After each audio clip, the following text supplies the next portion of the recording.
If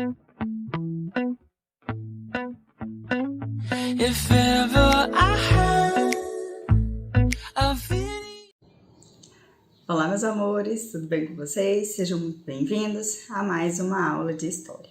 Na aula de hoje, nós vamos dar continuidade aos governos da Quarta República.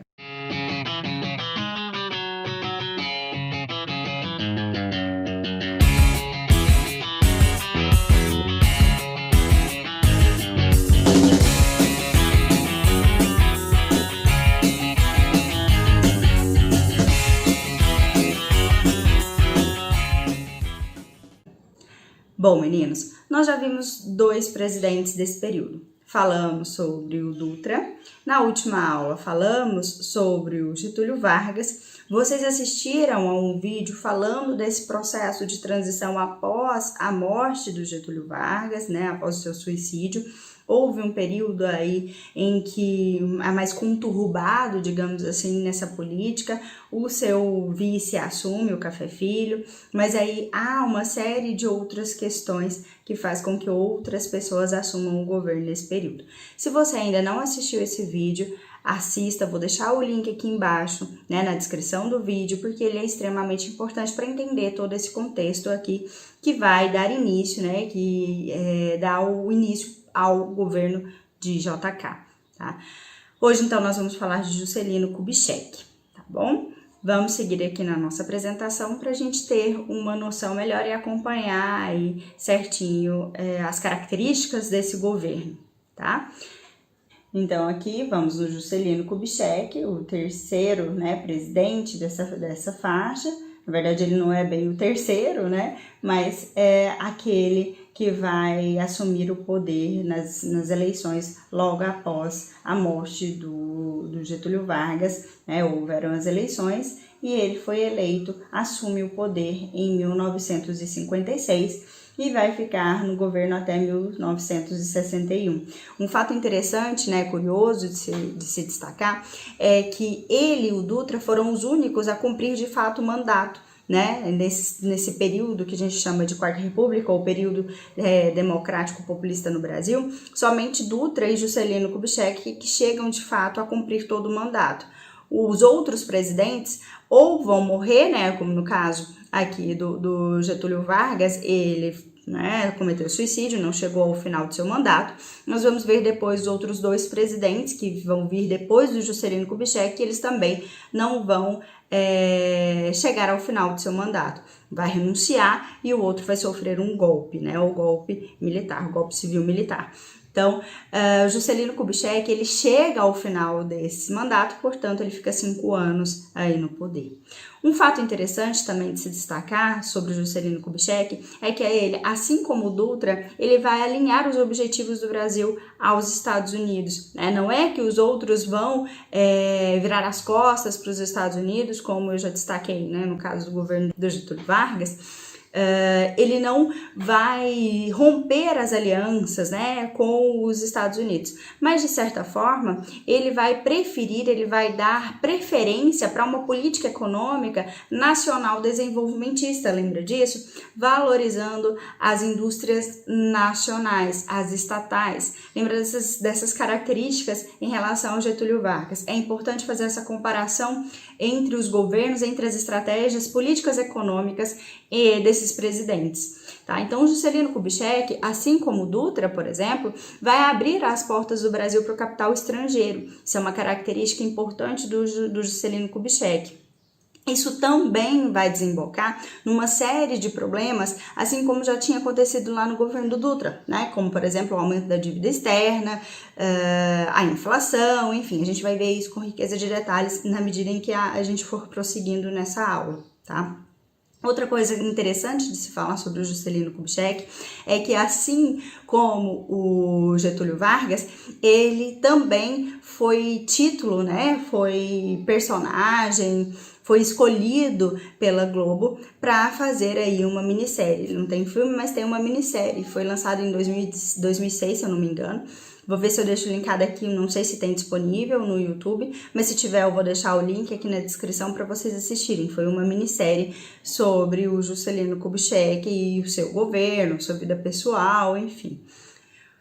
O Juscelino Kubitschek era médico, tá? Eu vou deixar aqui um resuminho aqui embaixo sobre a sua trajetória política, né? Um resuminho sobre essa vida do Juscelino Kubitschek e principalmente da sua carreira política, como que ele chegou a essa presidência. O fato é que, a partir de 1959, Juscelino Kubitschek, mais conhecido como JK, assume a presidência do Brasil e vai governar até 1961, com algumas características muito importantes. Algumas delas nós já falamos aqui, né? Já mencionei para vocês, o fato de estar alinhado aos Estados Unidos, o fato de abrir as portas para o capital estrangeiro, né? Então nós vamos ver com riqueza de detalhes essas características. Vem cá comigo. Vindo aqui, nós temos, né? Eu destaquei primeiro os principais acontecimentos. Primeiro ponto é a construção de estradas, né? Interessante destacar, apontar que a política do Juscelino Kubitschek também era uma política desenvolvimentista, assim como tinha, né, a de Getúlio Vargas. No entanto, existe uma diferença desses desenvolvimentos, dessa ideia de desenvolvimentista em Vargas e em Juscelino Kubitschek. Vargas apoiava e queria, ele empreendeu o seu governo para poder, a sua política econômica, para poder desenvolver as indústrias nacionais, né? E aí ele vai promover a questão da estatização, lembra da criação da Petrobras, a tentativa da criação da Eletrobras, né? Já o Juscelino Kubitschek, ele pensava num desenvolvimento a partir da inserção do capital estrangeiro, de indústrias estrangeiras aqui no Brasil, para que houvesse um desenvolvimento dessa indústria, um desenvolvimento, né, um aumento de empregos no Brasil, para que a gente também pudesse, né, para que o povo brasileiro, na verdade a gente vai ver que esse povo não é o povão, né, é a elite que vai conseguir comprar esses produtos que vão ser instalados aqui, mas a ideia inicial era essa, de que a população brasileira pudesse comprar, né, ter mais acessibilidade a esses produtos importados, porque as indústrias deles estariam instaladas aqui no Brasil. Tá? Então essa era a ideia. O problema disso tudo é que a instalação dessas indústrias aqui vai gerar um aumento da nossa dívida externa, porque para chamar essas indústrias para cá, ele vai isentar essas indústrias, né, essas empresas de impostos, e para isso ele vai ter que pedir dinheiro emprestado ao FMI. E isso vai fazer com que a nossa dívida externa aumente, há uma alta, né, da inflação e, consequentemente, uma diminuição do poder de compra do povo brasileiro. Tá? A gente vai ver isso com calma aqui, mas eu já estou adiantando para que vocês percebam todas essas características, essas construções que nós vamos ver aqui, já com esse olhar crítico, né? Porque às vezes a gente pensa assim, nossa, JK, todo mundo conhece o JK com a ideia do 50 anos em 5, ele construiu Brasília, trouxe desenvolvimento para o Brasil, nossa, então ele foi maravilhoso. E mais uma vez eu falo para vocês, não existe isso, né? Todos os políticos, eles têm essas ações, eles empreendem esses planos econômicos, político-econômicos, não pensando apenas em ser bonzinho ou mal, né? Não tem essa dualidade. Tem pontos positivos e pontos negativos. Uma coisa boa ter construído Brasília, sim, que inclusive já fazia parte de um projeto de desenvolver o centro, né, as regiões centrais do Brasil, mas isso não significa que ele tenha sido um excelente presidente, que não houve defeitos, né, porque como eu já destaquei aqui, houve problemas econômicos, como o aumento da inflação, né, a diminuição aí do poder de compra do brasileiro, no aumento da dívida externa, então uma série de problemas. Tá? O primeiro ponto que a gente acabou de ler aqui na nossa apresentação, então, foi a construção da estrada Belém-Brasília e a construção de usinas importantes, Furnas e Três Marias. Todas essas construções faziam parte dessa política, né, desse plano econômico desenvolvimentista do Juscelino Kubitschek. Inicialmente, né, no caso dessa construção de Belém-Brasília, da rodovia Belém-Brasília, era justamente para poder interligar todas as regiões do Brasil a essa região central. Fazia parte, então, desse plano maior, que não é um plano original, singular, do Juscelino Kubitschek, inclusive, tá? Isso é importante. Não partiu dele, apenas dele, da cabeça dele, construir Brasília no centro, para fugir, né? Tem um ponto comum que muitos alunos conhecem, né, da justificativa. Por que Juscelino Kubitschek resolveu tirar a capital, que era lá no Rio de Janeiro, no litoral brasileiro, e vir construir aqui na região central do Brasil? Muitos alunos, e não é que isso é falso, tá? Mas é uma justificativa rasa, digamos assim, é que ele queria fugir, então, né, na verdade, da fragilidade que era a capital ali na região litoral, uma vez que nós estamos dentro do contexto da Guerra Fria. Como eu disse, essa justificativa não é mentira, né, não é falsa. No entanto, já existia o plano na Constituição, inclusive, para poder desenvolver a região central do Brasil. Por isso, então, tirar a capital lá do Rio de Janeiro, da região litoral, e passar para a região central do Brasil. E para isso ele deveria, então, construir rodovias para interligar todas essas regiões à região central. Tá? Segundo ponto aqui, a construção de Brasília, né, que nós já estamos falando aqui em 1960. Vou ler todos e vou comentar aqui de uma vez, porque eu acho que vai ficar um pouquinho mais dinâmico, tá? A implementação da indústria automobilística, os empréstimos, né, isso é uma característica para que haja a construção, inclusive, das estradas, ele precisa pedir esses empréstimos, e isso vai acarretar no endividamento externo, ou seja, no aumento da dívida externa do Brasil. Uma urbanização intensa e desordenada, e aí nós vamos comentar sobre isso, depois a gente lê esses dois últimos pontos aqui. Primeiro, a questão da construção de Brasília, eu acabei de explicar para vocês a justificativa para se construir a capital, para que houvesse essa transferência da capital aqui para a região central. Todas essas características, meninos, estão interligadas, por isso que eu li tudo de uma vez, para a gente comentar tudo de uma vez, tá? Porque acredito que vai ficar mais claro na cabeça de vocês. A questão da construção das estradas, por exemplo, está também ligado ao plano dele desenvolvimentista de trazer indústrias automobilísticas para o Brasil. No governo de JK é esse período então que há essa abertura para a inserção, para a instalação dessas indústrias automobilísticas. E como ele estava investindo em indústria automobilística, obviamente ele tinha que investir em rodovias. Né? Existe um mito, né, uma pergunta que muitos alunos fazem e que nas aulas de história a gente sempre comenta, porque eu por outras vezes já caiu inclusive no vestibular, por que o Brasil não investiu, por exemplo, na construção de ferrovias ao invés de rodovias? Isso foi uma pergunta muito constante em 2018, se eu não me engano, quando aconteceu aquela greve dos caminhoneiros. Não sei se vocês vão se lembrar, mas nós ficamos aí uma semana, se eu não me engano, os caminhoneiros ficaram de greve e isso acarretou numa série de problemas, né, por conta desse abastecimento que a gente fica preso aí nessa questão desses caminhoneiros, né. No entanto, duas questões precisam ser pensadas quando a gente questiona isso, né? Por que Juscelino Kubitschek não investiu mais na construção de ferrovias, que seria inclusive mais barato para as empresas, para as indústrias, e resolveu investir nessa indústria, resolveu investir aí nessas estradas, na construção de estradas? Por dois fatores. Primeiro, porque ele já investia, já havia trazido, né, estava trazendo as indústrias automobilísticas, então se ele investia na construção de automóveis dentro do nosso país, como que ele iria incentivar a compra desses automóveis se não tivesse rodovia para esses carros rodarem, né? Então fazia sentido que ele construísse rodovias e não ferrovias.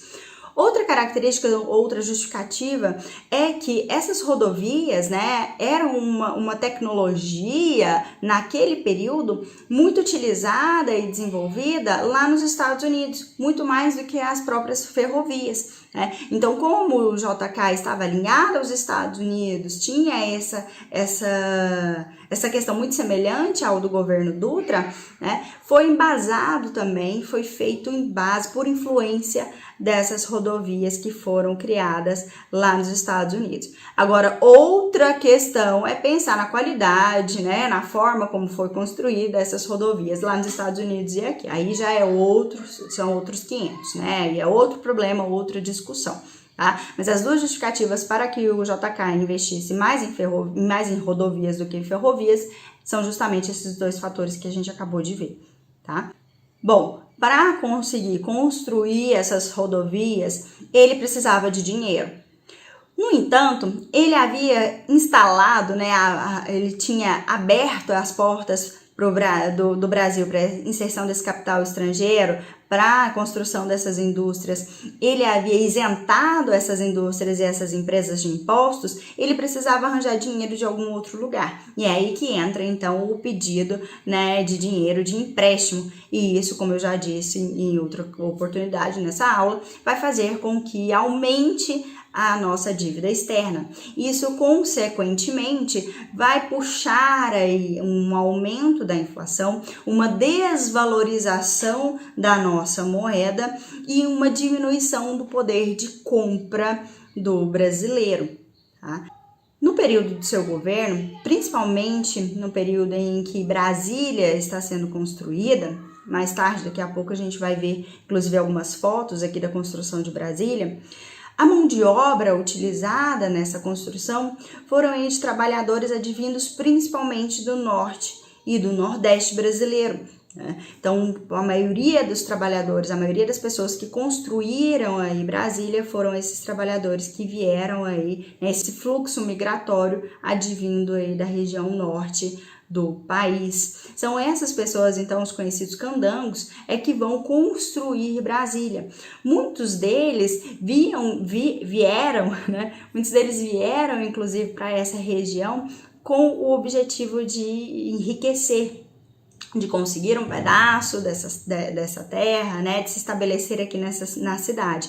É um período, inclusive, em que vai haver um alto índice do êxodo rural, então, né, de urbanização do Brasil. Por isso que aqui na nossa apresentação está escrito urbanização descontrolada e intensa.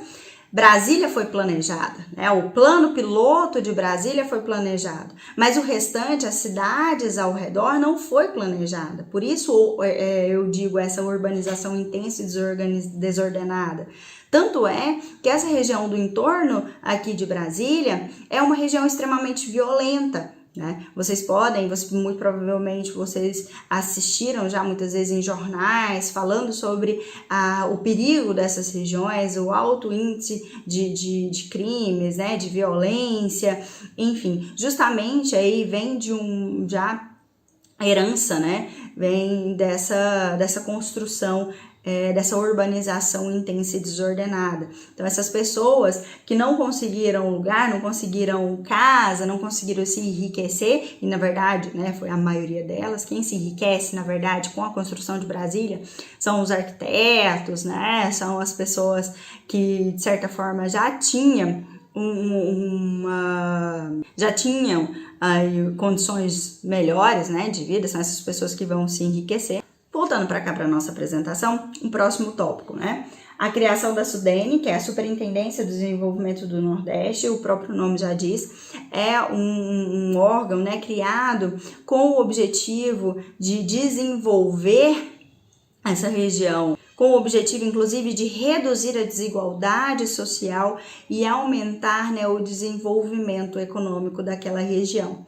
É um órgão que não vai dar muito certo, não vai atuar 100%, porque vai receber recursos, né, do governo federal, mas não vai atuar. É um dos fatores que, inclusive, vai ser utilizado para a acusação de que o Juscelino Kubitschek cometia corrupção. A Sudene fecha mais para frente e volta a existir lá em 2007 com o governo Lula. Tá? Então, a Sudene ela é criada aqui no governo do JK com esse objetivo de desenvolver essa região do Nordeste. Não tem a sua atuação 100%, apesar de receber recursos. A Sudene é utilizada pelos grupos opositores do JK, que inclusive, pasme, né, é ligado ao UDN. Um dos grandes opositores dele também é o Carlos Lacerda, o mesmo lá do Getúlio Vargas, né, a pedra no sapato do Getúlio Vargas também vai ser a pedra no sapato do JK. Então, ele vai ser acusado de corrupção. Um dos fatores, né, uma das justificativas utilizadas por eles, pelos udenistas, também é a questão da Sudene. Tá? O último fator que está aqui no nossa apresentação é a inflação e a concentração de renda. A inflação, eu já falei para vocês. Essa concentração de renda, porque vai haver um aumento muito grande da desigualdade social no Brasil, no período principalmente da construção de Brasília. Algumas pessoas vão se enriquecer bastante nesse período, vão conseguir comprar apartamento aí no plano piloto, enfim, vão se tornar ricos, enquanto a maioria da população vai continuar pobre. Um outro fator que entra nessa questão do aumento da concentração de renda é porque, por exemplo, enquanto várias pessoas, como eu disse, se enriqueciam, o poder de compra por conta do aumento da inflação, o aumento da dívida externa, vai diminuir cada vez mais. Então, a população passava fome. Existem diversas charges, né, na internet, e o vestibular adora isso, sobre essa questão, sobre essa desigualdade social. Tem uma muito interessante, vou colocar ela aqui no cantinho para a gente comentar, né, em que existia, né, em que se questiona, olha, existem sim estradas, existe carro, né, por conta dessa indústria automobilística, por conta dessa construção, desse desenvolvimento, né, do plano desenvolvimentista de JK, de se construir rodovias para ligar todo o Brasil, mas não tem arroz com feijão, não tem um prato de comida na mesa da maior parte da população brasileira. Então, aparentemente, é um período maravilhoso, né? Um período que, inclusive, vai ser chamado de Anos Dourados, daqui a pouco nós vamos falar sobre isso, mas que, na realidade, é um período de grande desigualdade social por conta dessa concentração de renda nas mãos de poucas pessoas no Brasil. Tá bom? Seguindo aqui, o plano econômico, né, do JK é um plano muito conhecido. Ele é popularmente conhecido como 50 anos em 5, mas na verdade ele se chama plano de metas, tá? Muito cuidado com isso, para não confundir o nome dos planos econômicos desses presidentes. Okay? No que consistia esse plano econômico de plano de metas ou 50 anos em 5? Vamos ler. No início de seu governo, o JK apresentou ao povo brasileiro o seu plano de metas, cujo lema era 50 anos em 5. O plano de metas consistia no investimento em áreas prioritárias para o desenvolvimento econômico, principalmente infraestrutura, rodovias hidrelétricas, aeroportos e indústrias. Eram aí uma série de planos, né, uma série de metas que ele propunha já na sua campanha eleitoral cumprir, desenvolver o Brasil em 5 anos o que ele poderia desenvolver em 50. O problema disso tudo foi justamente o aumento da dívida externa, né? Os problemas que foram ocasionados por conta dessa inserção desse capital estrangeiro, todas essas questões que nós já comentamos anteriormente, tá? Mas esse era o plano do Juscelino Kubitschek, que faz com que ele tenha bastante votos e acaba assumindo a presidência do Brasil. Tá? Seguindo aqui, né, nós temos algumas fotos sobre a construção, mostrando a construção de Brasília, muitos cenários, inclusive, conhecidos por vocês, né, Esplanada dos Ministérios, não sei se vocês conhecem Brasília, né, mas muito provavelmente, se você não conhece, você já viu fotos, né, ou já viu na televisão. Então, essas imagens ilustram a construção de Brasília. Temos aqui até um trecho, né, de uma reportagem, um jornal, falando sobre o dia da inauguração aí de Brasília, tá, em 1960. Seguindo aqui, como eu disse para vocês, no período do governo do JK, principalmente na década de 50, vai ser conhecido como os Anos Dourados. Aparentemente, o Brasil ia muito bem, né? Tinha um desenvolvimento aí dessa indústria, desenvolvimento automobilístico, a construção de Brasília, né? Então, aparentemente, estava tudo bem. Outros fatores, inclusive culturais, vão contribuir para essa aparência de que estava tudo bem no Brasil, e por isso vai ser chamado de Anos Dourados, como, por exemplo, o fato do o Brasil ter ganhado a Copa de 1958, e vocês sabem que o futebol... Henrique chorando. Vocês sabem que o futebol é um fator, né, de ligação, de estímulo, né, do povo brasileiro, e isso trouxe uma aparência também de que estava tudo bem, que estava tudo certo, né, o Brasil estava se desenvolvendo tanto que estava até ganhando a Copa, né. Nesse período é um momento de grande desenvolvimento aí, de popularização do rádio, da televisão, um desenvolvimento cultural, musical, inclusive com as marchinhas. Então, é um período conhecido como Anos Dourados.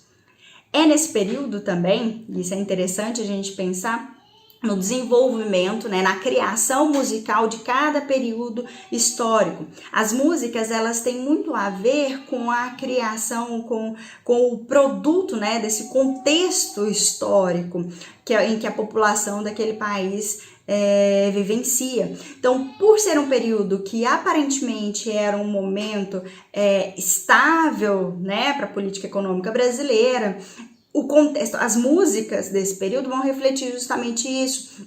É o período, inclusive, em que surge a música lá da Garota de Ipanema, muito conhecida na época e é até hoje, né?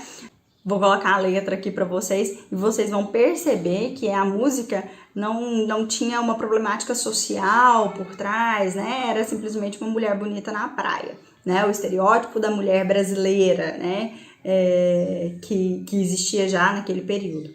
Então, mais uma vez eu repito, as músicas como fruto desse contexto social. Muito diferente das músicas que vão ser produzidas lá no período da ditadura civil-militar, que a gente vai falar aí na medida que a gente for produzindo essa nossa playlist sobre os governos do Brasil, tá? Vamos ler aqui pra gente entender. O governo de Juscelino Kubitschek recebeu esse título devido à rápida industrialização na década de 1950, a construção de Brasília e um momento de prosperidade que atingiu a elite e a classe média. A classe média, né? Como a gente falou agora há pouco, gerando essa concentração de renda. Os Anos Dourados estavam associados ao espírito otimista e inovador do período. Com a popularização dos meios de comunicação, como o rádio, a televisão, vários artistas se destacaram. As músicas mais populares eram as marchinhas e o samba-canção. Surge o movimento musical da bossa nova, que essas características que a gente comentou agora há pouco, né? Dessas músicas, dessa produção cultural sendo fruto de todo esse contexto político, social, econômico da sociedade. O cinema e o teatro também participaram desse processo e o Brasil conquista sua primeira Copa do Mundo em 1958 na Suécia, o que traz aí, como eu disse, essa sensação de que o Brasil ia tão bem que até a Copa ele ganhava. Aqui uma imagem do presidente Juscelino Kubitschek cumprimentando Bellini, né, que era o capitão de 1958, e isso faz, né, aqui na legenda deixa explícito. E quem conhece de futebol, eu não conheço, não sei nada de futebol, mas quem gosta, e a galera que gosta de futebol vai saber disso, né? Vai se lembrar disso, que esse título de 1958, então, vai sepultar, né, os fiascos de 1950 e 1954, que o Brasil perdeu a Copa.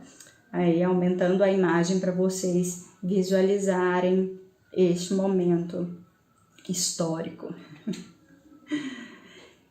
Bom, esse é o governo de Juscelino Kubitschek. É claro que aqui nós estamos fazendo um panorama geral, né? Aconselho vocês a pesquisarem, a lerem mais sobre esse governo de Juscelino Kubitschek. Vou deixar linkado aqui alguns sites interessantes, algumas reportagens, alguns textos que falam sobre o governo de Juscelino Kubitschek, que são interessantes para vocês lerem, para vocês conhecerem mais, principalmente no que diz respeito ao aspecto econômico, desenvolvimentista do JK, tá?